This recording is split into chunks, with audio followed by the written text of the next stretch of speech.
thought I need to manage people the way I want to be managed. And that was a huge mistake.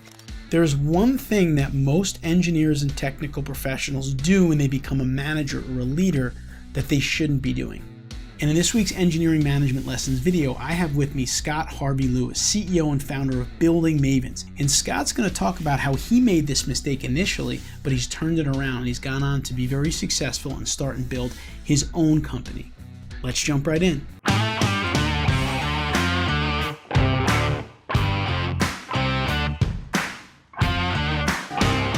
So Scott, you've been in various positions as an engineer throughout your career, starting at, graduating and doing technical work to now starting and running your own company and everything in between. Based on everything you've learned about leadership, leading people, leading projects, being a leader in the community, what was maybe the biggest leadership lesson or some of the biggest things that you took away to help you develop your leadership skills? So the biggest mistake I made when I just became a fresh leader or manager was I thought I need to manage people the way I want to be managed. And that was a huge mistake because I'm different. Everybody's different. Everybody has their preferences, different personalities, and different ways of communicating. So I think as a leader, you really have to take a step back, observe, understand the people that you're working with, understand their circumstances, understand what drives them, and then you tap into that. And the way you coach and lead one person is going to be different than the way you coach and lead another person because everyone's different. So I think every good leader really builds up their team.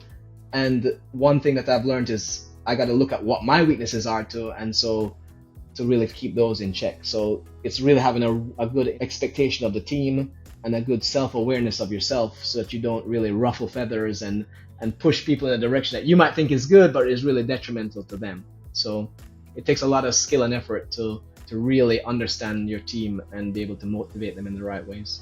That's great. I would imagine that's a mistake that a lot of new managers or leaders make, right? Because they only know themselves like when they become a leader at first. So they're thinking about the way they like to be led. And that's why I think sports is always a good analogy for business. Because if you think about a sports athletic coach, they've got players with all different skill sets, right? They can't necessarily coach them all exactly the same way or the team is just not going to succeed. So you kind of made me think of that when you said that. But and I would imagine, Scott, that once you get more comfortable with that and you start interacting with more people as a leader, you can start to see, their passions and their skill sets come out and really start to build them up, like you said.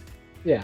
And I think a lot of people don't realize that the team comes first. So as you start your day again, if you're really a manager, you're going to take care of the team first and then get to your stuff. Whereas some people may take care of themselves stuff and by the end of the day, they haven't touched pieces and they think everything is fine, and it's always going to be a reactive situation because it's only when the problems come up that they're like, wow, I should have reached out to so-and-so earlier. So I think, somebody said when you become a business owner, you essentially retire from your profession because there's not going to be much time to do what you love. So if you become a manager, again, you probably retire from what you love and now you have to service the team.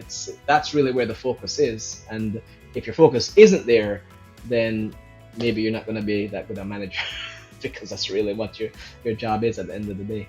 Scott Harvey-Lewis, CEO, founder of Building Mavens. Thank you for a few thoughts on leadership. We really appreciate it. My pleasure. I hope you enjoyed Scott's advice. It is important advice. As a leader, you need to think about each and every individual on your team and how to best support them. And I hope that his advice can help you to think from that perspective. If you enjoyed the video, please subscribe here. We put out videos like this on a weekly basis to help engineers be better managers and leaders. I'll see you next week.